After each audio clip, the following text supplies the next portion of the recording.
Hey friends, my name is Jake. Welcome to Canadian Cutting Edge, and as promised in my previous review, we're looking at the Vosteed Mini Nightshade today. This is my very first Vosteed knife. Bless you, Bandit. Yeah, good doggy laying down beside me. And what do I think of this thing? First off, Vosteed knives, they've been around for a little while. Made in China.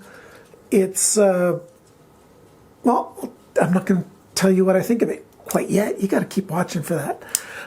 The first knife in this was the regular Nightshade. Not their first knife, but then they made the Mini Nightshade, and it's a decent knife. I'll just say it that way right now. If you're looking for a small knife, so sub 3 inch and very light, sub 2 ounces, by a fair margin actually, consider this. We got a crossbar lock, and we've got various handle materials. We've got G10. You can find some with aluminum. I've seen some of those on the White Mountain Knives website. The aluminum ones have sort of a scalloped handle scales. This is a G10 exclusive from Blades Canada, this blue with the just satin colored blade. And then they've also got carbon fiber. One of the 4 different types of steel that you can get it. This exclusive is Nitro V. The base steel for the budget version is 14C28N. You can also get it in, look at my list here, 154CM and S35VN. So that's 4 different steels. There might be more, I don't know. So there's a number of different ways that you can get this. This is pretty close to the most budget, but this, there was a little premium price on this being an exclusive from Blades Canada. And disclaimer, I did not buy this knife, but it wasn't given to me by the vendor or by the maker either. This was given to me by a viewer. So thank you very, very much. And I appreciate the gift an awful lot. And take that for what it's worth on my review. I'm going to tell you everything I think. There's going to be at least a partial teardown. I haven't done my own teardown yet since I bought this in Canada, or it was bought for me from Canada. I've never had to take it apart. One of my Canadian viewers got this for me. And let's get started. Okay, here it is. Oh yeah, I've got fingerprints and everything on here already. We got a stonewash finish. It's a fine stonewash finish. You can tell they didn't use a lot of big grit or whatever stones that they used in there. It's got a nice fine stonewash finish. It's my favorite finish out there, even though it leaves fingerprints just like anybody else does, anything else does, but not quite as many as a satin finish does. It's one of the reasons why I like it. We've got a full flat grind on this thing. And what do they call this? They call this a shilling cutter. I think it's a guy in Taiwan several generations ago made a knife, slip joint knife that looked very much this shape, the shape of blade, shape of handle. They called it the shilling cutter. The blade shape, it's a lot like Spyderco's leaf shape that they use an awful lot of. And if you're just thinking about the blade itself, it looks a fair bit like a Canadian belt knife too. It's not a unique blade shape, but it's a good blade shape, especially for slicing. For slicing and cutting, and it's decent at piercing as well. And this knife does pretty good. Like I said, it's Nitro V. The badging's pretty small. It says Nitro V right there. And on this side, it says Vosteed right there. Perfect placement for the badging. No huge billboarding, but it's got the details on there. And, it's good that the company puts their name on their knives and not on the main bevel. I like that. That's well done. We've got a rounded spine on this thing. No jimping. Does it need jimping? Maybe not. Maybe not. Yeah, Jake said it right here. I'm not complaining about the rounded spine. I'm not saying that it needs jimping.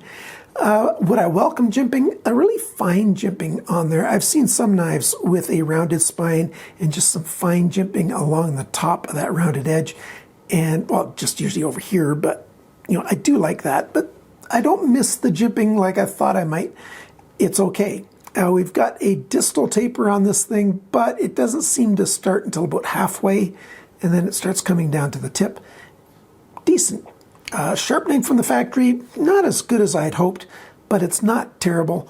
Nice thin edge, and I'll give you the exact measurements of that thinness and all the other measurements I've done later on. We've got aluminum, that's what they say, the aluminum thumb studs. T6 design for those thumb studs.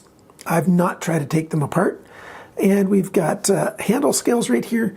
We've got a crossbar lock, like I said in the introduction. So you pull back on the crossbars and it wants to close. I'll talk about that in more detail in just a minute. I'm just doing a sort of a high view, overview right now. The handle seems fairly flat at the back, and then it sort of curves back down. 3D milled G10 here, so it's not flat. It's got that thick section right down the middle. Lanyard hole back here, aluminum back spacer, steel pocket clip right and left that you can put it in here, and it's a decent deep carry clip, and I quite like it, and I'll show you that a little bit later on. And it doesn't have full liners. That's what this screw here is about. You just have a section of steel in here on both sides to help hold everything together. There is a little bit of jimping on these liners that are just slightly exposed here, just to give a little more grip right there when you're using it. And that's acceptable, I don't mind that. T6 button screws everywhere, except for this is a T8. And they're recessed button screws. So I don't like T6 screws to start with, and I especially don't like them when they're button screws that are recessed. So to me, that's not a plus at all. It's a bit of a negative because, and you can see it already on this one, maybe I'll take a close-up, maybe I won't, but just, you've got a screw head that's like this, and then the screwdriver goes in this end, and then you've got the G10 on either side, and so it makes a trough on the sides of these button screws where junk gets in. So it's basically just an aesthetic thing. It's not that button screws are worse screws.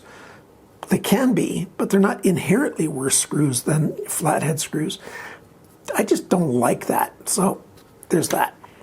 So that's sort of the overview. How does it feel in the hand?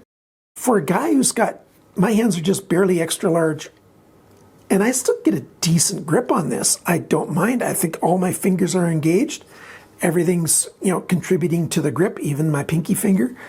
So it's pretty much the smallest size pocket knife that a guy with my hand size would want for EDC use. Steel type's okay for EDC use. The blade shape's okay for EDC. It's just a nice little knife. I'm quite happy with this. Now let's talk about some more specifics. Nitro V, I like it. It's a good stainless steel. The blade shape, I covered most of those details already. We've got a plunge here. It's scalloped a little bit, but the plunge comes and ends, and then there's still a bit more steel removed here before you get to the blade edge. So it's great for sharpening right to the heel of the blade. Like that an awful lot. Thumb studs, if you want to change them out, you can. So I like that. Let's just pull out my T6 driver here and get a feel for how precision the heads of those are. That's nice. So if you want to take those out, I'm just going to try right now. Is it spinning along? Yeah. So they've probably used some thread locker in there. It's spinning along both sides. You're probably going to need two drivers. Clamp this into something. Don't just do it freehand like that. You're asking for it to slip and stuff. So that's okay. Let's check these other screws while I'm at it. Yeah, snug fit. Nothing free and loose on those screws. So that's a good thing. Let's check these pocket clip screws. A little bit looser and freer. Very common on pocket clip screws. They're not button screws. Those ones are flat. So there's that. I'd rather it had T8 screws everywhere, but that's okay. Since the G10 comes all the way through, you can see that brass color in those screw holes. So they've got screw inserts there for both sides, which is nicely done. It helps them save weight, and pretty good. We've got a chamfer on the handle all the way around, which is nice for grip and everything. It helps it out without leaving any hot spots in the hand. comfortable. Backspacer's got a little bit of jimping on it, so if you do have a reverse grip, your thumb can sort of grip onto, that section right there. And it's not really, the Mini certainly isn't a fighting knife at all, but if you needed to have it in that kind of grip, you can. It's decent for those things. Now, I did notice, now I've watched no reviews of this thing, but I did notice that on White Mountain Knives, there's a number of these, or at least there was when I was looking, where people sent it back and their complaint was weak detent. Now, technically, there is no detent on a crossbar lock, but of course, they're just referring to, whatever the tension is that's holding the blade in the closed position, and it does come open quite easily. Now, I did see some still pictures. There's adjustment for that. I wouldn't buy from White Mountain Knives this kind of knife for Canada because the blade just comes out too easily. It just comes out so easily that the Canadian Border Services people are just going to say that that's an illegal knife. Thankfully, you can buy it from Blades Canada. Before we do the weights and measurements, let's check out this balance point because I almost forgot about that right there. Yeah, I'd like it to be a little more further forward, but that's not bad. I like that. And now how much does this thing weigh? What are all the dimensions and stuff? I do all my weighing and I do all my measurements here in-house at Canadian Cutting Edge. I don't trust websites, manufacturers, or resellers to be telling you the truth, the whole truth, and nothing but the truth. So help you, ruler. Although I use a micrometer. No, not so much. I've never shown you my micrometer. I've got a micrometer as well. I use my vernier calipers, Mitutoyo vernier calipers, which are quite precise.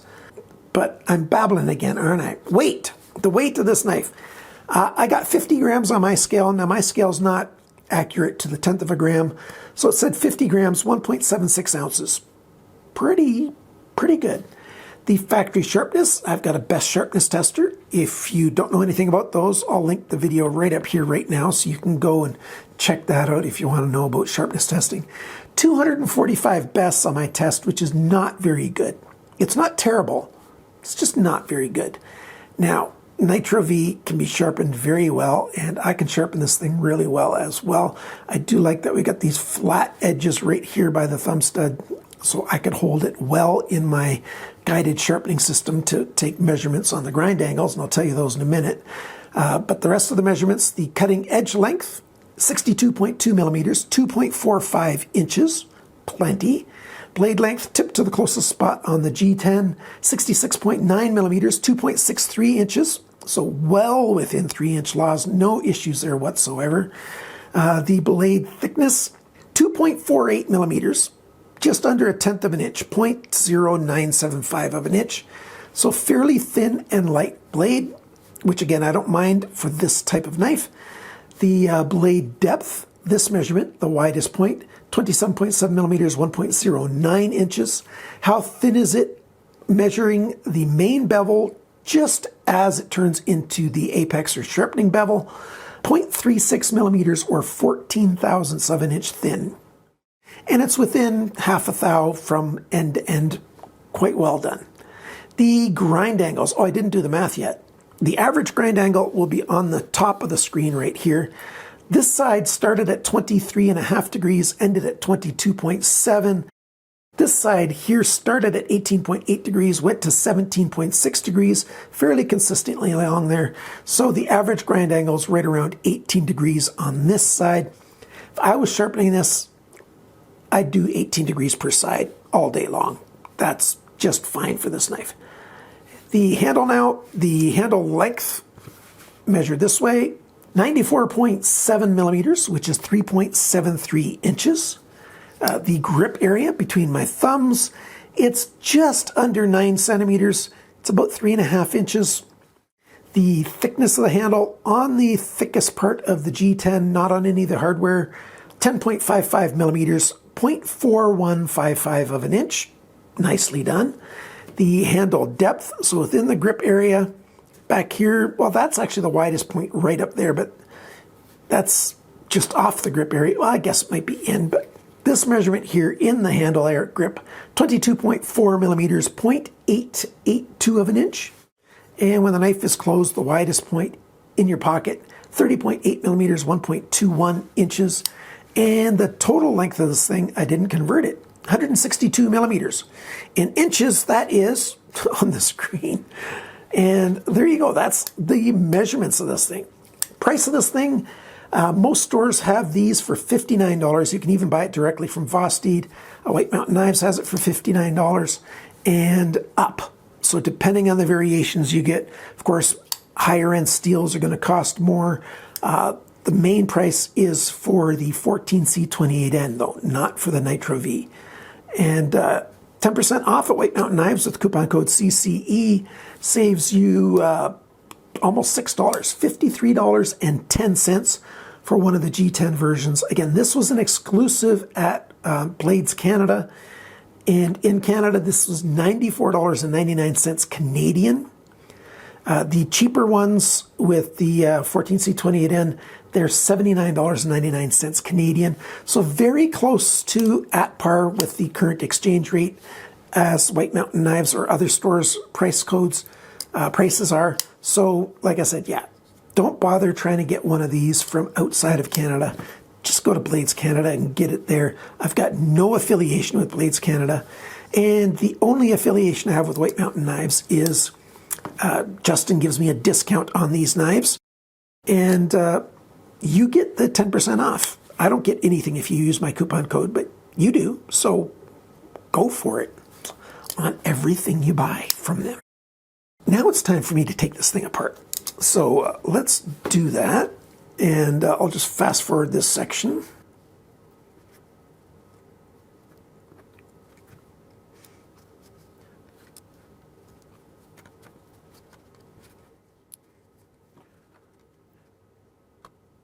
Feels like there's some thread locker, yeah.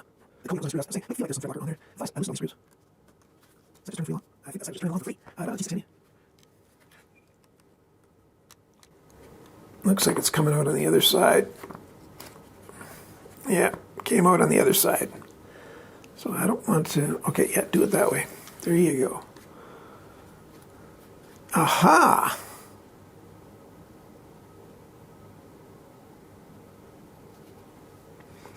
Backspacer, aluminum. And you don't need the aluminum backspacer. If you can see here, there's a step right there. So if you don't like backspacers, just get rid of it and don't use the backspacer. That's also going to move the balance point forward by about 0.5 millimeter because that's very light. And there's the pressed in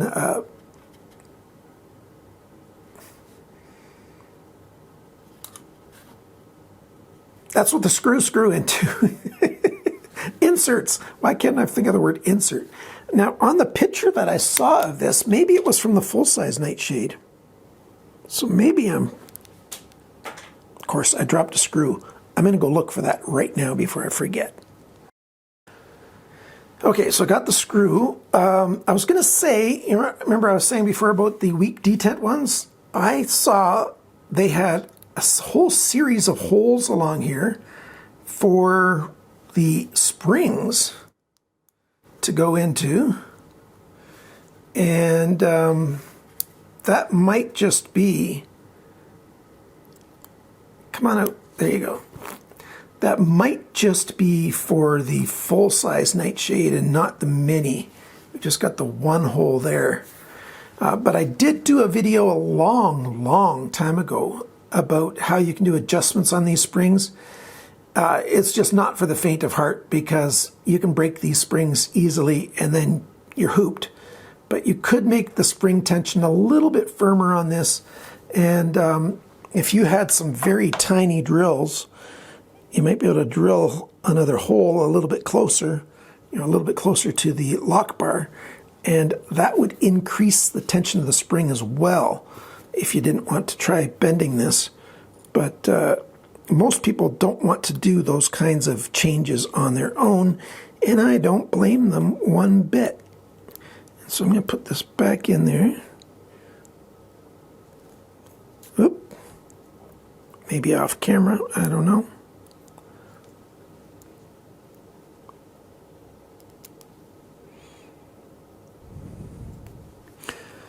put that back in there. And I can see the phosphor bronze cages there. I don't know if you can see it or not, but we've got ceramic ball bearings in there, and I'm not going to take this all the way apart to take a look at it. I just don't like taking them apart and putting them back together, although I can do it. I just don't like doing it. I actually did a video all about how to take apart and put back together crossbar or access lock bar knives. So there's all that information out there on that. But yeah, that spring doesn't move far at all for when the, let's call it a detent. It's not a detent, but for when the blade is coming out. And so I can see why people are saying it's got a soft detent and returning the knife because of that. The screws are not all the same length. There's shorter ones and longer ones, and the shorter one goes in here. So just make sure you take note of that when you take it apart. I was looking forward to this tearing down and putting it back together again, because I was looking forward to seeing for myself exactly what I did not see. And I'm going to link down below to a video where a guy did a a teardown and reassembly of this. And apparently his was one of the original first run versions of the Mini Nightshade. And his had the extra holes for the Omni spring. And his spring, it just looks like it's definitely thicker than this one. And so this one's got less, options for how tight that spring is. And they put in a smaller spring. Vosteed, that was not nice. You're trying to save a few pennies, and per knife, you probably, saved 2 or 3 pennies, literally, on manufacturing, and yet you ended up making a worse knife. So this thing, it does have a fairly soft Omni spring on there, and while they can be adjusted, if you're very careful and somewhat lucky, you can make the spring tension stronger or weaker on those. And I've done a video about that a long time ago when I was first into reviewing a lot of Ganzo knives, a lot of under $20 knives, at least at the time they were, with access locks or crossbar locks. But this, you can't do anything about it. So I have to take back what I said earlier in the video where I said I think there, something can be done about that, or you can figure out ways, or forget exactly what I said at the beginning. You cannot adjust this spring very well, very easily.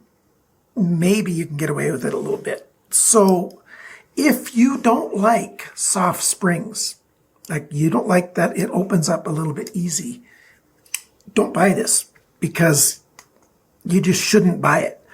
It's hard enough to get proper Omni springs, and if you can't get these exact ones that fit and stuff, you're hooped. So that's one big con about this knife. Now, do I totally dislike the knife? No, here's my summary for the rest. I like this blade shape. I like how useful it is. It cuts well, it slices well, it's fully ambidextrous.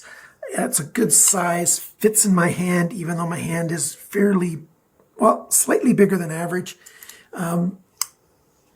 Nice back spring spacer that you can get rid of if you want to. It's a nice weight and size. It's a good knife.